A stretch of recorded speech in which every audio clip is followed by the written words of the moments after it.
Hello and welcome to I Can't Believe It's Not the Mouse, the podcast all about animated features not made by the mouse. I'm your host, Octaviano, and today, I figured I'd do something simple, something that wasn't too long, something that has been heard of but not too popular, like something that is, I wouldn't say obscure, but at the very least, compared to other bigger features, wouldn't rank among them. So I turned to a childhood movie of mine. I say childhood, but realistically, I saw this as a kid. I completely forgot about it for years. I only remembered it many years later when I saw an internet reviewer talking about it, and I was like, "Oh yeah, I remember that." That's weird. I thought it was just something I made up in my head, and that movie is Rock-A-Doodle. Hey, before we get this video started, I just want to say thank you for coming on, and if you enjoyed this video, like it, comment below for whatever reason you have, whether it's a question or you just want to give a shout out or just whatever. And if you've been watching a few of my videos, why haven't you subscribed yet?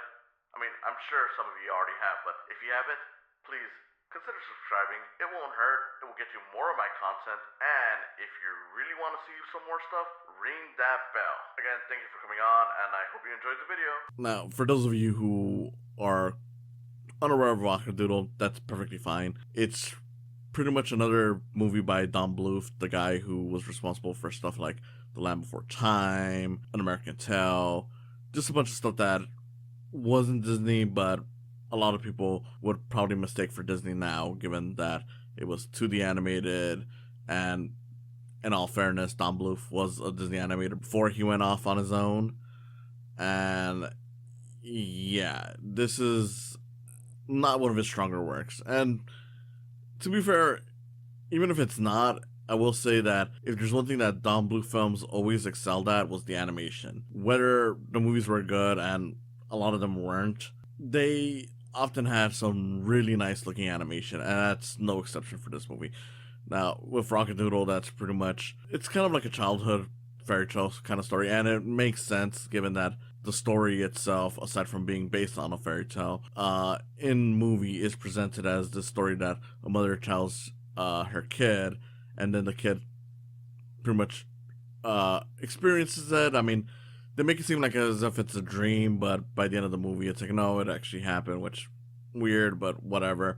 But yeah, it's pretty much just a whole movie where this kid gets read the story of Chanticleer, which is this rooster who pretty much is, like with all roosters, he crows in the morning and believes that without him, the sun won't come up.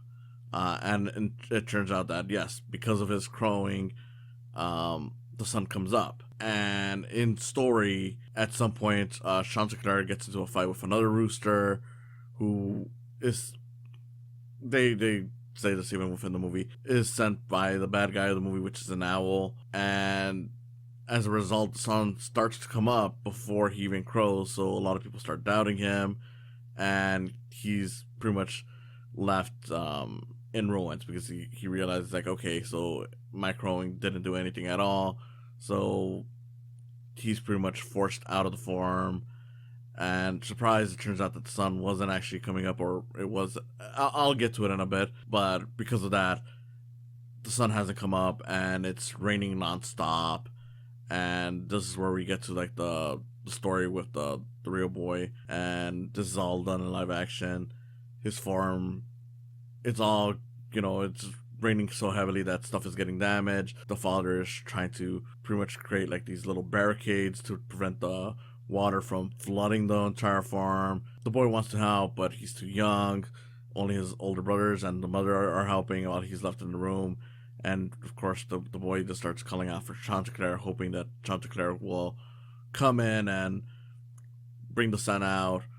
As a result, instead, the owl comes in, and the owl turns him into a cat, and that's where most of the movie, where what the kid is for most of the movie. He's just a cat because he's gonna be animated alongside the other characters, and it's kind of good that they keep him animated because the live action effects in this are not the greatest, but we'll get to that in a bit. So yeah, it's just this big whole journey where the main character, who's now a cat, has to go and find Chanticleer in the big city alongside some of the other characters that were friends to Chanticleer. Like, there was a dog who narrates the whole movie. He's played by Phil Harris, who, if you're not familiar with who that is, he's the guy who voiced Baloo and Thomas O'Malley in The Jungle Book and The Aristocats originally. And alongside that, you have like this little mouse girl and this what do they call it? I think it's magpie or something like that. But it's, it's a type of bird. It's not necessarily a woodpecker, but it's something like that. And yeah, they're going on this whole big journey to find Chanticleer. From there, it turns out that Chanticleer has become this sort of Vegas act known as the King. He's not voiced by Elvis because, of course, by this point Elvis had already passed on, but he is voiced by Glenn Campbell. Good singer if you've ever heard of any of his stuff. And it turns out that this is all just something that the owl pretty much concocted just so that he would never come back to the farm to basically bring the sun out. Basically, he'll be in this big city where it's always bright because there's all these lights and it's that kind of stuff. He's got a manager who works for the owl. He's got a girl there who's voiced by the actress who was Audrey in Little Shop of Horrors. And yeah, that's pretty much what it all comes down to. The owl itself is voiced by Christopher Plummer, and it's honestly a really good voice acting performance. I mean, I know that Christopher Plummer has done other voice acting work since, and even before his passing, he did multiple stuff. But it's one of those where it's like, I kind of forget that it's Christopher Plummer half the time. And even though the character is not the greatest, it is a fun villain character. And I do like his interactions with his nephew, who's like the main henchman throughout the movie, who's following the main characters, trying to stop them from reuniting with Chanticleer. But yeah, that's generally what the whole movie is. It's pretty much just this whole thing where Chanticleer has to be told that, he was right all along and, they were wrong and they're sorry.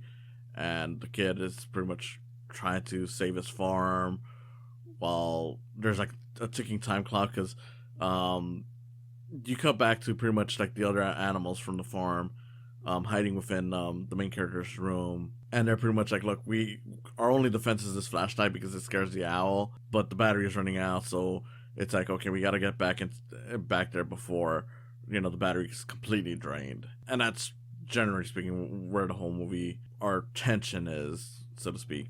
If it sounds weird, it's because it kind of is, and it's honestly not a very good movie. But, like I said at the start of this, animation, it's incredible. Like, a lot of the movement is just very nice, it's very fluid. It's like, if you've seen a Don Bluth movie, you know what to expect, and it's still very nice to look at. Like, it's not one of his greater features, but it is one that I'm like, if I'm going to be watching something that's not good for 70 minutes, I'm glad I'm watching one that is nice to look at, which is something that I do kind of miss about a lot of animated features. Like, not that a lot of modern animated features look bad, but I've noticed that if your modern animated feature looks bad and is more for kids than it is for adults, the animation is not going to look great.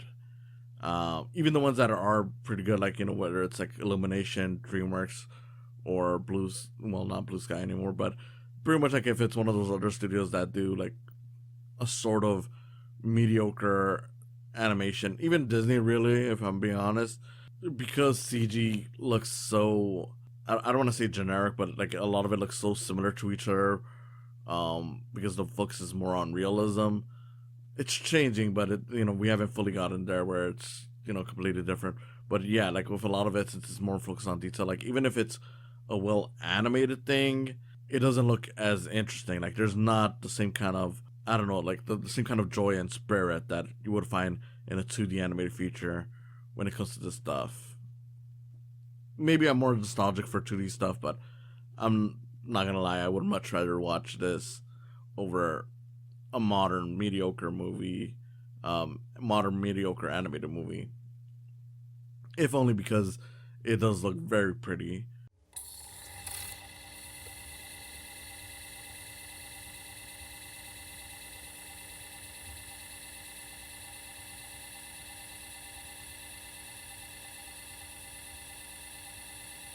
But yeah, beyond that, I mean, it's exactly what you would expect from something like this. It's very much a short fairy tale kind of thing, the kind of thing that you would expect to see from Disney, but without the polish. And what I mean by that is that there are narrative beats in this that just make no sense unless you look up the background information on it. Like I said, the main thing is there's this whole bit where, of course, Chanticleer is proven to be fake just because the sun came up, and there is an explanation why if you look at it behind the scenes, but if you look at it in the movie, they never bother explaining why. I mean, the closest you get to it, and you do kind of notice this, is that the sun is popping up slowly, but the second he's shunned and is, pushed away, it goes away. But you would assume that that's just a time lapse thing, not really that it actually went away. Behind the scenes, they actually do explain, like, okay, the reason why that happens is because the sun was so used to hearing him crow that it was already getting ready to pop out. And then that short second where it was popping out, like just waiting to hear that crow, people must look at it as like, oh, the sun's already coming up. And of course, when it disappears, it's because like, okay, well, I didn't hear him crow, so, going back to bed or whatever. And I'm like, that feels like something that you should have explained, especially because this is a movie that is heavy with narration. Like I said, Phil Harris plays the dog in this, and he narrates throughout the entire movie. And, I don't really mind it. It's a little annoying just because it's like, I don't need this much explanation. But, it's Phil Harris, so it's nice to listen to. And I'm just left like, yeah, that probably should have been brought up within the narration, because I feel like without that, it kind of makes the whole thing kind of confusing. Like, well, then how did the sun come up? Did they fake a thing? Like, we could just assume that they faked the thing, but it's left with such a weird thing, and it's just like, okay, so I guess that was the case. But yeah, it turns out that because it was so used to hearing that crow, it was already getting ready to pop out. So I'm like, okay, that could have been a nice little thing, especially because like with this being a fairy tale, it feels plausible as a fairy tale kind of thing. Like, obviously it still sounds like BS, but I'm like, look, for most of the movie, we're assuming that this is the kid's dream. It turns out that it's real. But, it's like, look, it starts off with it being a fairy tale, so I don't mind fairy tale logic coming into play. I really don't like how a lot of people try to nitpick this kind of stuff, but it's like, dude, it's all make-believe. Just run with it. As long as they explain their reasoning, and it's like, okay, yeah, that fits within the world that they're creating, I don't care. Even going beyond that, it's like, okay, so because of that, he's run away. There's the whole thing with him being the title Rock-A-Doodle thing, where it's like, okay, so he's basically become this famous performer because it turns out that this guy that works for the owl picked him up. So he pretty much is the whole like, hey, I'm making money off of them, and this owl guy, gets what he wants, so it's all good. But I don't know. I just kind of feel like, if you were so determined into making sure that this guy would not bother you, you would probably just kill him at that point. And I know to an extent, that comes down to like, look, it's a kids movie, don't worry about it. But it's like, no, but throughout the movie, the characters showcase that they're not afraid from killing characters, because you got the sidekick of the villain, the nephew, who is constantly trying to kill the main characters, except for Chanticleer. And I'm like, dude, why don't you just send him to kill Chanticleer? Like, you really don't need him alive. But again, kids movie, so I guess I shouldn't complain too much. I don't know. It's not a very smart movie. It's not a very strong, well-made movie. But like I said, at the end of the day, the best thing about it is just that the animation is really good in this. The music is fine. I mean, you got people that could sing, especially like with Glenn Campbell there and Ellen Green, playing the girl that he's in love with, or tries to make him in love, whatever.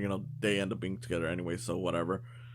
But yeah, it's like I do like the thing about the music. I do also like the little jingle that the owls make, because you also have like the owl with his whole posse that they're kind of singing around the characters that stay behind, waiting for them to lose power. And it's like, it's not an especially great song, but it's kind of catchy, and I'm like, okay, every time that cuts back to this. I kind of liked hearing a little bit of this, especially as it grows stronger. And, at it being just 70 minutes, I mean, it's like, it's a very quick set. It's not going to be something that you remember too much, beyond just some of the absurd things in it. But at the same time, nothing that I would ever complain about. I don't know, for the most part, I don't recommend it. It really is a movie that I'm like, if you're gonna watch it with a kid. If you're a big fan of animation and just want to watch something that looks pretty, there are other movies, but I guess this might be helpful in studying certain things, like the way the animals move is kind of nice. But again, I would recommend watching other stuff because there are plenty of other beautiful movies to look at that are better if you're into it in that way. But yeah, I would really only recommend it if you're watching it with a kid because it's a very easy movie to sit through.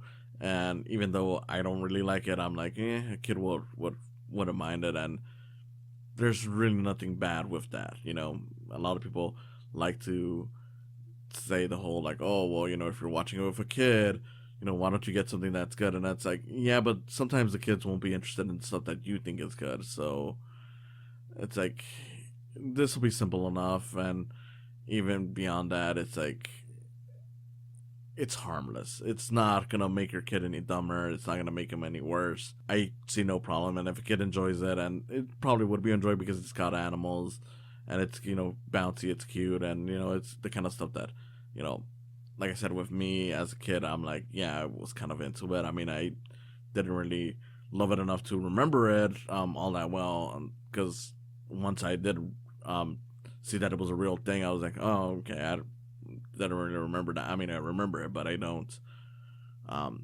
think of it in any kind of fond way.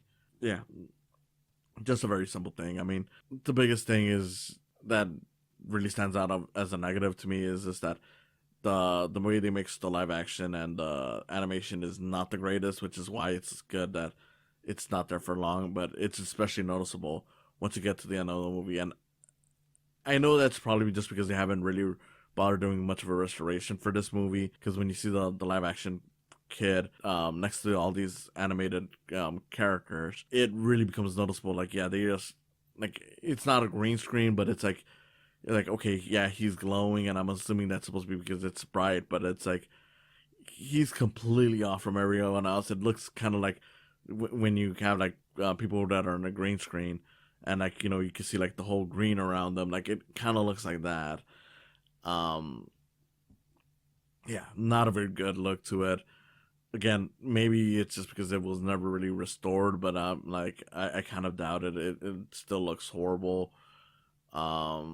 And it's a shame because apparently that the reason why that is because they originally had someone else doing the live action segment, but I I guess he dropped out or passed away. I'm not entirely sure what was the deal on that, but I read something about how the whoever was in charge of the live action just wasn't involved eventually, and they pretty much were forced to like, okay, let's just do what we can to do it. And it's like, not saying that animation directors can't do live action, but it's one of those things where, well, yeah, if you've never had experience doing that, then this kind of makes sense now. Um, and apparently there was also plans for it to originally do like a sort of Wizard of Oz thing, which makes sense because it's on a farm. It's like a supposed dream sequence and whatnot. Um, but like apparently originally it was supposed to start off with it being black and white, and it wouldn't transition into color until the animated characters came in.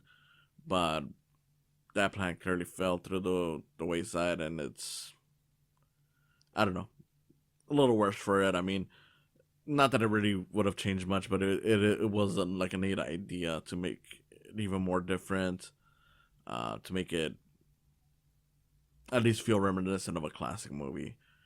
But I don't know. I don't think I have much else to say really. I mean, this is just a very simple movie. Like I said before, it's cute. It's not bad. It's also not good, but I wouldn't really watch it.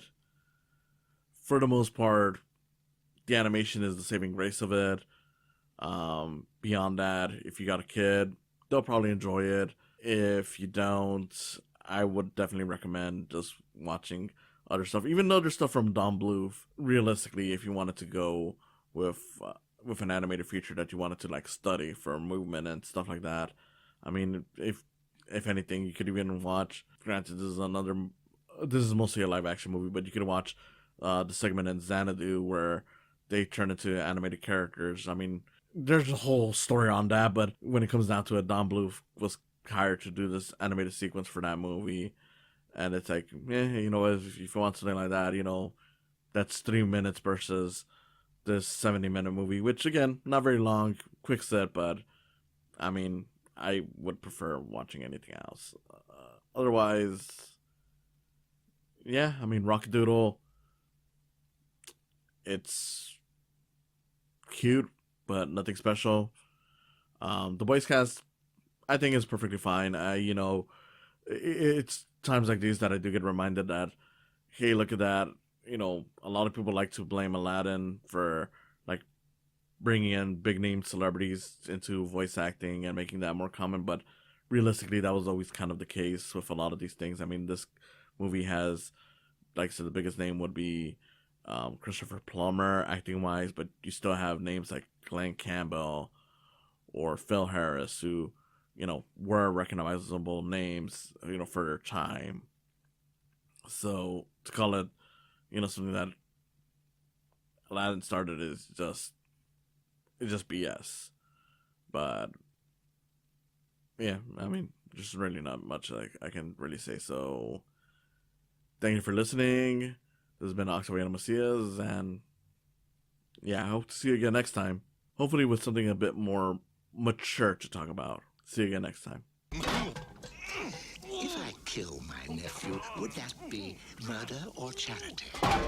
Thank you for coming on today. If you enjoyed this, please consider subscribing to my YouTube channel where you'll see video versions of these podcasts. And if you just want to listen to them, there's always the option of just following the podcast on their various sites, whether it's Spotify, Podbean, or Apple Podcasts. Whatever you choose, I hope you continue enjoying these. And if you want to support me even further than that, there's always the option of Patreon. With Patreon, even just $1 will get your name on the video versions of this and on other videos that I may do outside of these podcasts. A few dollars more gets you some behind the scenes info, and as this continues to grow, you'll find that there's more perks to it. So I hope you consider supporting me through Patreon as well. And in any case, again, thank you for listening, and I hope you have a wonderful day.